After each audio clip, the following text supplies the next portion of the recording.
Hi guys, it's Dom here from Wobbling About and Rocking Out. I wanted to have a great chat today with my personal trainer, Tom Cowen. I think he's quite a different personal trainer in a lot of ways. The sort of stuff he's interested in, his sort of ethics behind what he does, and I just thought it was a really interesting sort of chat to share with you guys because again I've got cerebral palsy and he's done a lot of work to help me out. I know he works with other people with disabilities, differences, and mental health issues as well. And has done some amazing work over the years. So I really wanted to chat to him and share the interview with you, so that hopefully it can inspire you guys. If you're feeling a little bit low, if you're feeling a little bit demotivated, you can take note of some of Tom's tips. And hopefully support him as well. It's been a pleasure to chat to him today, and it's a pleasure to bring it to you guys. So thank you so much for taking the time to watch it, and thanks to Tom for his time and energy as well. All right, guys, take it easy. See you soon. Just want to ask you how you doing today, mate. How's everything going? Yeah, really good, thanks, mate. Just busy morning, bit of a hectic start today, Yeah. and just ploughing through January. Absolutely, man. Absolutely. And obviously, you've had a lot of notoriety, well, in the last few days, but also through your career for your work as a personal trainer. And I wanted to ask you, because we speak to a lot of young people, speak to a lot of people about success and, success, whether that be in the media industry or otherwise. And I wonder what your relationship with success is like, because you've been, featured in papers, you've been on YouTube, you've had all kinds of exposure. So, how do you define success as a person and as a personal trainer? Um, I think obviously, especially in my industry, success is the people who you've got around you. I don't tend to look at it as my own success. Mm, Clients, and I'm a very small part in obviously their ability or to get the best out of them. In terms of how that makes me feel, I mean, obviously to see, and I think we've discussed this previously, to see somebody walk through the door, and obviously they'll come in and there'll be either issues with weight or there's issues with mobility or there's issues with any kind of health issue. mm. For me to make them walk out of the door feeling more positive, feeling as if they can actually achieve something is a massive win for me from my own success point of view. And obviously the plaudits go to my clients, and obviously I know I'm a face behind a name in that respect, but ultimately it's my clients that achieve. So my next question is, obviously, I came to you, so I've got a disability, and obviously I've talked quite openly, publicly in other interviews that I've either done or with other people about mental health as well. How do you think? Obviously, there's people, your case studies are well documented, but in your own words, how do you think that personal training and fitness rather can help someone with a difference, disability, or mental health issue? But yeah, I think from a physical point of view, I mean, obviously there are so many things that fitness is so vast, and Mm, mm. I never tend to think about a disability as a barrier. Far from it. I mean, we've discussed this. You absolutely smash these sessions, and where there is something where we need to adapt and exercise, and it's not just for yourself. It's for many people. We adapt, and obviously we put a system into place that works for you. If that means starting to coming into the gym and stepping it and dialing it back a little bit first, then absolutely. But yeah, it's just fun to. It's just for me. There's no barriers with fitness. Everybody, Mm. everybody can train. Everybody can exercise in some shape or form. And from a mental health point of view, which is absolutely key, especially with everything what we've been through the last, and being isolated and over the last couple of years. I think exercise is so key. Mm. Somebody feel more positive. It gives them a real lift. Yeah, absolutely. And I think one of the things about you as well is you're not sort of a typical personal trainer in the fact and the way that you've commented in previous interviews that you've done, for example, that you've had your own body confidence issues, certainly when Yeah, you were younger. yeah. And I wonder again, if you were talking to somebody else who had those issues, maybe they're currently going through those issues and trying to overcome them. How did you overcome those issues, those body confidence issues that you had to become who you are today? I'm, to be quite honest with you, I would probably say that I'm not. I don't think anybody fully does overcome. Mm, I think they're always there in certain aspects. When I was younger, kids can be horrible. Kids can be, they can be really brutal. And I think when I was younger, I used to get bullied because I was a bit chunkier. Probably overfed by my parents quite a lot, out of love, may I add. I think it's probably from that. It makes you realise, and it makes I can relate to a lot of people who do struggle with weight issues. You kind of, your yo-yo dieters, people who kind of, suffer with, body confidence issues. Again, myself included, and I think sometimes you'll see quite a lot, and the bonus now is it's a lot more out there. So there's a lot more articles, there's a lot more exposure to obviously those kind of issues. So yeah, from my respect, I've got a couple of clients who have got a younger, so they're in the teens, who have they're going through the whole, kind of puberty, finding the way in life a little bit, and a girl or a guy becomes a little bit more interested, and I think when they feel not particularly confident about themselves, or like I said to you before, kids can be horrible, and I think trying to help somebody, because I can say to them, well, actually, I've been in that position before when I was younger, and let's look at your diet, which essentially what I did. I started playing sport, which helped me lose a little bit of weight, and then you become a bit more. It's vanity ultimately. I think everybody likes to look and feel good. Feel good in the clothes. So it's just setting little things like that, little targets, small targets, which help. In the bigger picture. yeah, absolutely. That makes a lot of sense. Going back again to your sort of past and sort of reflecting a little bit, how would you say you've changed and developed as a person since the beginning? Since you decided to become a personal trainer, up Um, until this point, what have you learned? to be quite honest with you, it shaped me who I am.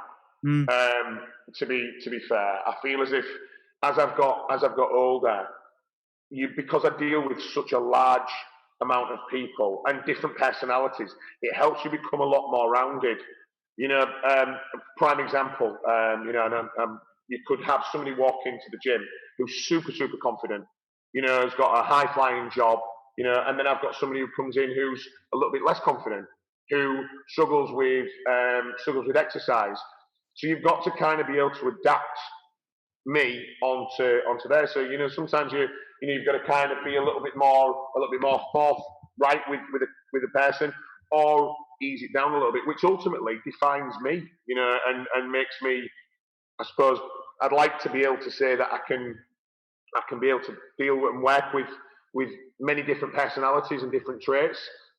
Again, that comes down to adaptability, but I think I think Dom, that's probably key in all elements of life. If you're able to, mm, and you're able to adapt to a certain situation as well. mm. Mm. Absolutely, and I mean that goes on to my next question as well, in terms of if someone was inspired by your work, maybe they've read about you in the paper, or they've encountered you, and they decide to go down the route of either of becoming a personal trainer, of going down the fitness route as a career path. What kind of key skills does someone need to do what you do? And when there's two strands to this question, what key skills do they need, but also what do you not want to see? If somebody came to you and said, Tom, I want to be like you, I want to be a personal trainer, what do I need to do? But also, what mistakes can be made, and what do you not want to Oh see? yeah, yeah. I think probably what you've just summed up there. Be willing to make mistakes. Mm. I think that's very very key. You know you're sometimes you're dealing with the general public, and sometimes you don't float everybody's boat.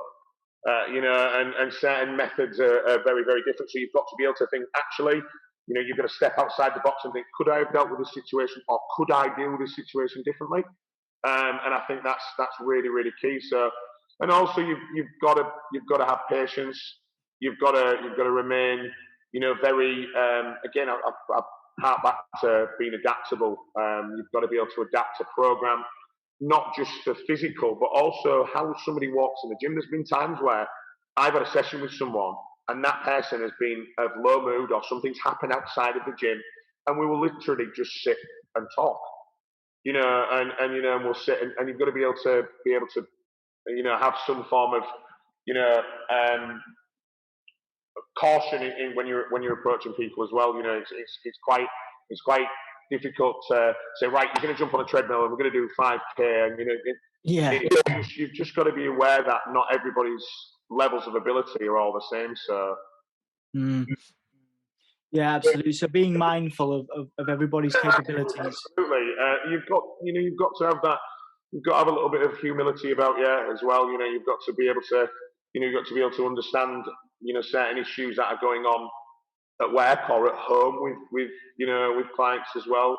You've got to have compassion. I think compassion is key in this industry, and I think unfortunately sometimes I think from my experience, and you know knowing that it becomes very much to stop it from becoming a production line, because as a PT sometimes you can be told, oh, do you know what, you're going to earn X amount of money per year and you're going to get 40 clients every single week. Doesn't work like that. It doesn't work like that. You've got to also be able to. It's all right having the business side of things, but you've also got to understand and try and understand people. But that comes with time. Mm. It comes with time, and being able to obviously hopefully take somebody on board and get to know them a little bit better. Yeah. Yeah. There's a friend of mine, Ben, and he wrote a book, and it was how to be an awesome personal trainer. And Ben, I was quite fortunate. Ben had quoted me in this, and he'd watched me from. I used to work at Fitness First many many moons ago, and Ben had watched me, and I'd be on a treadmill with someone, and we would literally, this is a prospective client or a client, and we would talk about everything, and I mean literally everything, from what they ate for the tea, what they had for dinner, and those moments to me are really important because I'm gauging what somebody is like personally. So it's really really important, really important. Yeah, absolutely. And I wanted to ask you again, when you were talking about your time at Fitness First, your mission statement as a personal trainer, has that changed? Because again, you started out in your own business and all that stuff. You must have been like, okay, I need to make loads of money. I need to do this. But it sounds like you've sort of changed that over time and become more about the people you're working with rather than, making Yeah, tons of yeah. money and building a business. Yeah, I think probably when I was younger, I was probably a little bit green. I think the status as a PT, you're a PT. It's I think probably I'm fortunate. I've had a really good grounding from my parents. I've kind of I think if I ever did become or get above my station, which to be quite honest, very rarely did, because I think you always got to try and remain humble in any walk of life. But I think my mum or dad or my friends, to be quite honest, would tell me, rein it in. Yeah. Wind your neck in. But with my role from Fitness First to where I am now, bear in mind that's nearly 20 years ago. So I've been on the go for a very long time now. And yeah, I would probably say it has changed a little bit in terms of I've, I take it so much more seriously. Mm. Maybe the first 10 years, was very different to the second 10 years. And I think you start to realise that people heavily rely on you. Mm. And I think that probably comes with age as well. I think you start to become a little bit more aware that people do rely heavily on on a PT as a not just on a physical point of view, but also a crutch, an emotional crutch is that in that respect. So yeah. Yeah, yeah, absolutely, mate. Absolutely, and it's wonderful to see where you've what you've been able to achieve. One of the things I do want to ask you again is about your motivations outside of work. You talk about me and you have talked about music. We've talked about theatre, Mm. but specific people, places, your parents. You mentioned. Talk to me about your motivations and what keeps you going outside of work. I think it's very well documented, and as you can probably see from my watch with my Mickey Mouse clock face, I'm a bit of a geek. In fact, I'm a lot of a geek. I'm not. I don't go drinking at the weekend. I'm not. Maybe when I was younger, but even then, I really didn't as much. I kind of. I live for my holidays, but theatre's my passion. Always has been from a young age, and I don't really know where that's. I don't. It's probably come from when I was a young lad. My parents had watched Doris. My dad had watched Doris Day. My dad had a huge crush on Doris Day, um, so he'd watch Doris Day films, and then I think probably my one memory when I was younger, probably what got me into it. I used to listen to and watch Seven Brides for Seven Brothers every Saturday without fail. And it's probably from there. But I think my passion's probably gone beyond that now. That's probably even more so than my parents. I probably regret. My main regret is not doing theatre stage school. I Mhm. wish I'd have gone to stage school. It's probably the one major regret I've got in life. Played rugby for a long time, and I'm going to get crucified for saying this, but I was lazy. I was so lazy because I wasn't passionate about it. Mhm. And I can look back now and think as you were a young lad, you probably think, oh, the coach doesn't like me and my face doesn't fit. It's not that at all. There's a load of rubbish. It was down to me, and ultimately, I think as you get older, you take more accountability for your actions. Mhm. You Mhm. start to realise actually it was me. I was lazy and I just wasn't passionate about it. So essentially it's a modern day Billy Elliot story, Tom. Absolutely. And over lockdown, I did notice on social media you were sharing a bunch of videos of you doing Yeah. singing and stuff like that. Is that something you want to go? Because personally, I'm a big believer in it's never too late to do something like that, to do something with theatre. So, would you consider it? Is that something you want to do? Yeah, yeah. You see, there's two issues with this. Two Mm, issues. Number one, I would I'd want to be the best at what I did, without a shadow of a doubt, and I'd want to excel at what I did. And two, because of my job, my throat gets absolutely crucified with shouting and boot camp, and you mm, know, and I think probably through lockdown, because I wasn't doing boot camps, my voice recovered quite a little bit. mm. This is sound like by the way, this is going to sound like I'm a professional singer. I'm not, by the way, just to clarify. Um, You're better than you think you are, but yeah, okay. my voice, this, that, and the other. But it's singing's my passion. So I thought one day I was in the studio, I was training. It was when we were in lockdown, and I came to the studio. I thought, you know what, I need to let off some steam. Came and did a session, and then just thought. And whenever I train, I sing. So I'll go on a cross trainer, and I think it's quite well documented now from the amount of garbage I post on my Instagram of me singing. And it's probably from there. So I just thought, you know what, I'm going to do it. I'm going to post it, and I did, and I got some nice feedback, and then tagged a few people who kind of are in the theatre, because obviously it's musical theatre that is my thing. And then got some really nice feedback, and unfortunately, I've not done nothing with it yet. I've done nothing at all, and it's probably again I've been meaning to. It's time. It's Yeah. just time, and I think that's probably there's a very famous statement, and I sometimes think of this. No amount of money bought a second of time, and I need to keep telling me that. I need to keep reminding myself of that. It's a very very Ian Man quote there, by the way. It is absolutely, man, absolutely, and I think there's something in that as well.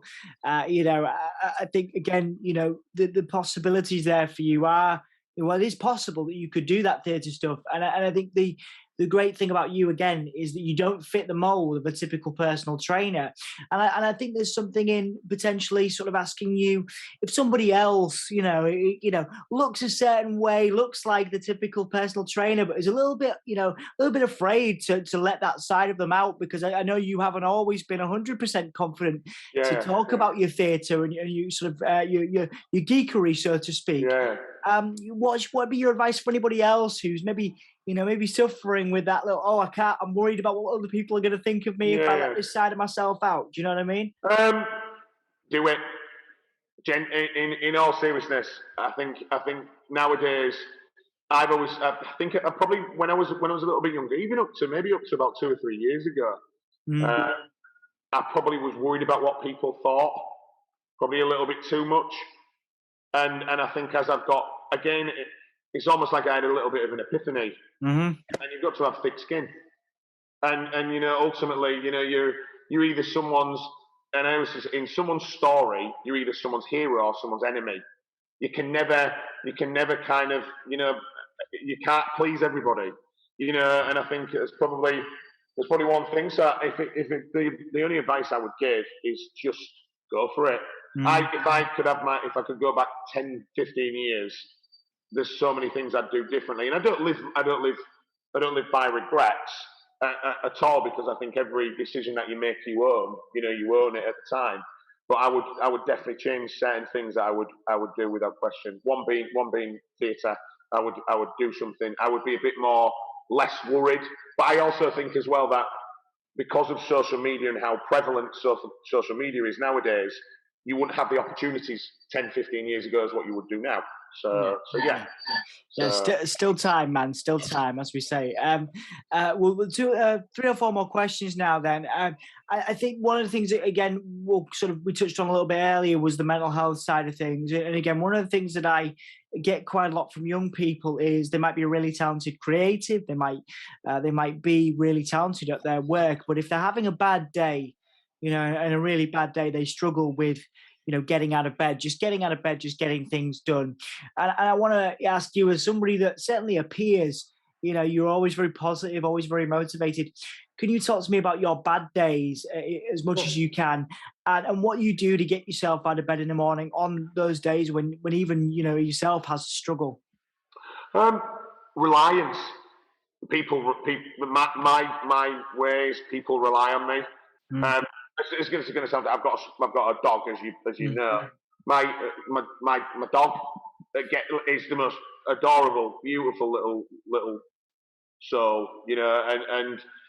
For her to look at me and kind of be there and all fluffy and wants to go for a walk, or my partner, she things like that, little things like that, they'll get me through. I think, but people in terms of who I work with, getting up every day and realizing that they need me in the studio and for them to train, and that's probably my. But from the outside looking into somebody else, again, it's everybody. I think that you're not alone. mhm. I think that's probably the one thing I will say is there's so many outlets now that you can talk to people. And the cliche, I think it's been used a lot, but it rightly should be used a lot. Is it's good to talk, and it is hugely, hugely good to talk. Whether that be to your friends, whether that to be your family, whether it to be somebody professionally, whether it to be your PT, whether it to be somebody you sit and have a coffee with someone. It's absolutely key.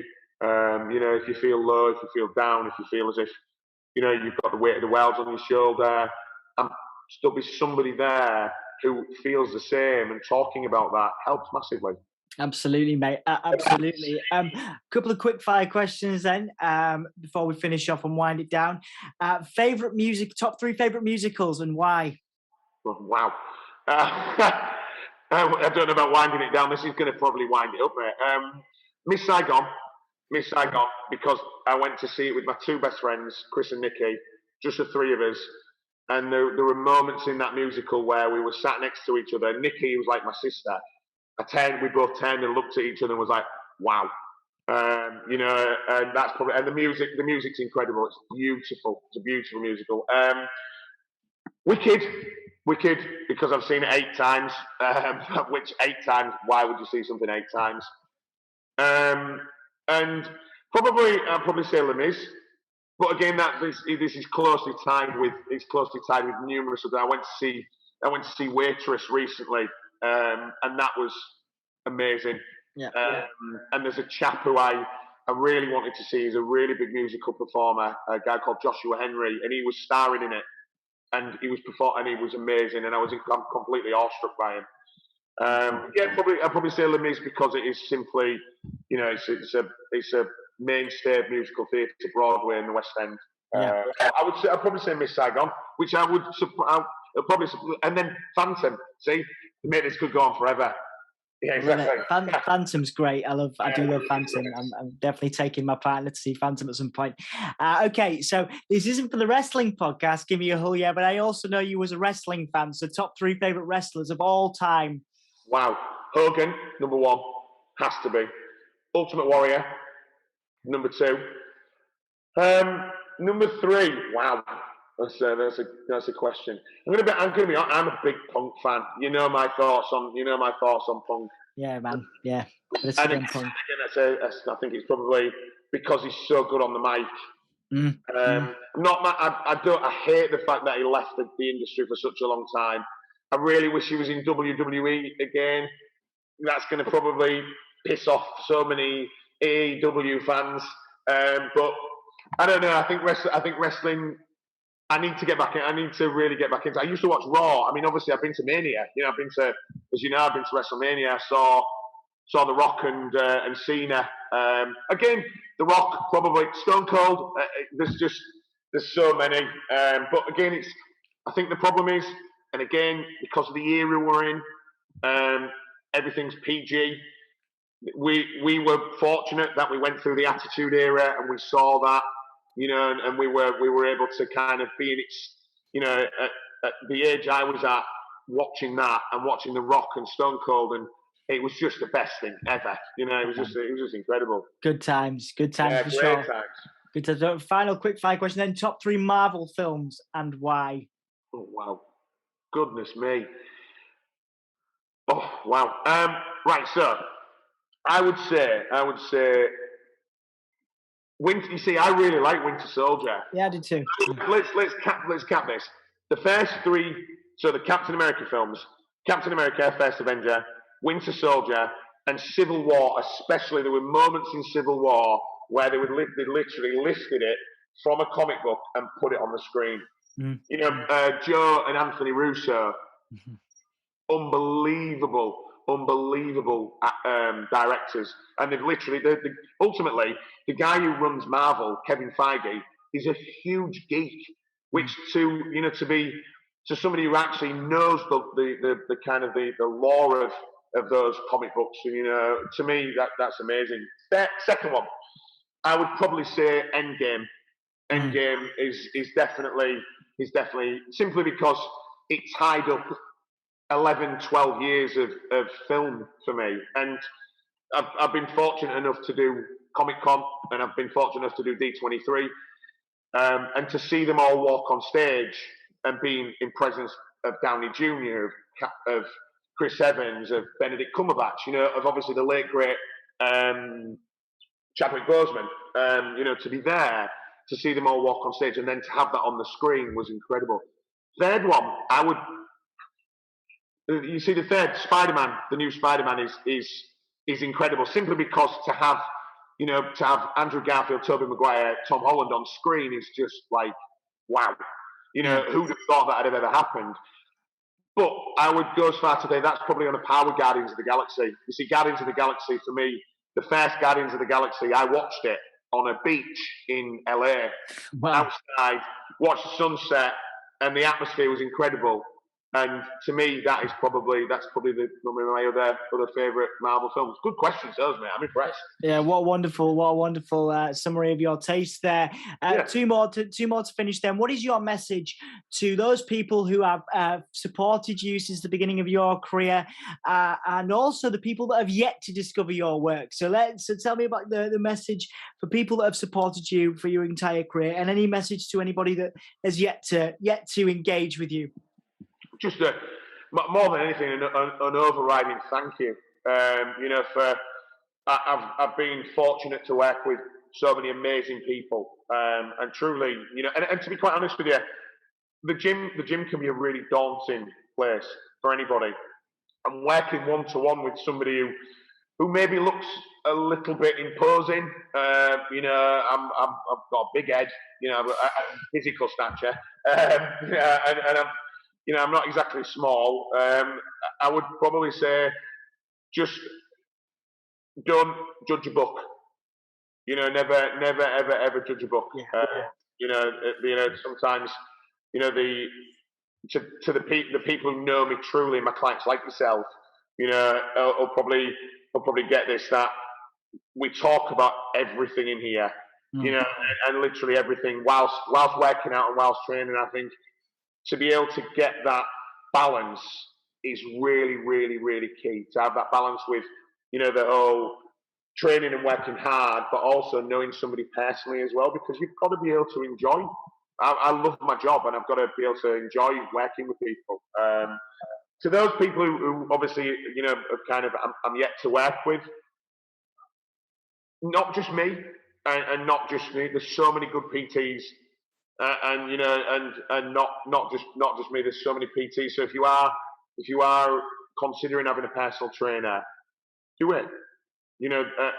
Go and work with, and not just work with young PTs as well. PTs who are just in the industry, just starting out. They need a step.